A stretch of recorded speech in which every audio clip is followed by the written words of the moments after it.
आप दो देश के बहुत ही जाने माने इकोनॉमिस्ट हैं, हमारे दर्शकों को बताइए कि दावोस से भारत को और खास तौर पर हमारे उत्तर प्रदेश को क्या उपलब्धियां हासिल हुई हैं। ब्रजेश जी, जिस प्रकार से आप वहाँ की रिपोर्टिंग कर रहे हैं और जिस प्रकार से हम लोग यहाँ पर मीडिया के थ्रू समझने की कोशिश कर रहे हैं, तो एक बात तो स्पष्ट हो जाता है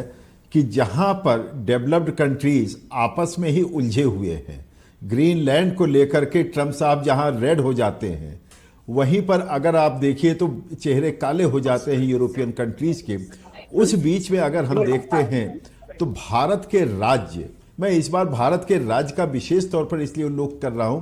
कि जो रणनीति बनी है इस बार की, वो राज्यों के माध्यम से निवेश को भारत में आकर्षित करना, यानी कि राज्यों को इस तरह संबल प्रदान करना कि वो अपने यहाँ जो भी उन्होंने परफॉर्म किया है उसको ग्लोबल मार्केट में रखें। और केवल ऐसा नहीं कि इस 5 दिन के दावोस समिट में ही इन्वेस्टमेंट आएगा, जैसे कि कई दिनों की मेहनत के बाद यहाँ पर लोग इन्वेस्टर आते हैं, तो आज की जो मेहनत 5 दिन की होगी, ये फ्यूचर में भी इन राज्यों को अपनी ओर निवेश आकर्षित करने में सपोर्ट मिलेगा। और उत्तर प्रदेश के लिए जो सबसे बड़ी उपलब्धि रही है वो $25 बिलियन का जो AI के लिए डेटा सेंटर जो नोएडा में खुलना है,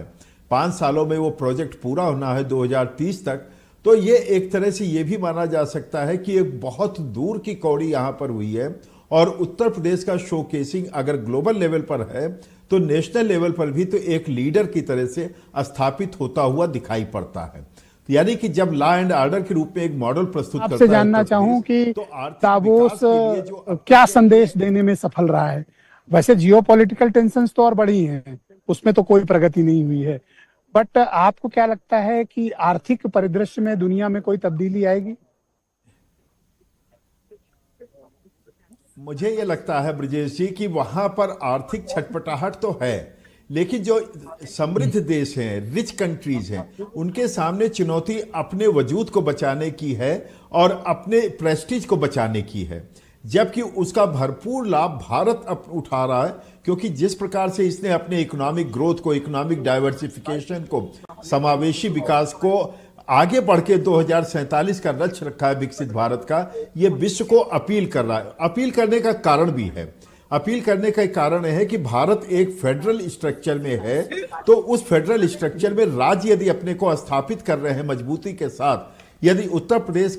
अपने को स्थापित कर रहा है, महाराष्ट्र कर रहा है, तो दूसरी तरफ आप झारखंड और आसाम को देखिए। हो सकता है इस दावोस समिट के पहले हम लोग इनको इस आकलन में ही न रखना चाहें कि ये भी ग्लोबल लेवल पर अपने को लाते हैं, यानी कि भारत की पूरी इमेज ट्रांसफॉर्म हो रही है और उत्तर प्रदेश जो पिछड़े राज्य थे उनको एक मॉडल देता हुआ दिखाई पड़ता है। बहुत शुक्रिया सर, हमारे साथ कृपया बने रहिएगा। मैं इस परिचर्चा को आगे बढ़ाना चाहता हूं। मेरे साथ देश की राजधानी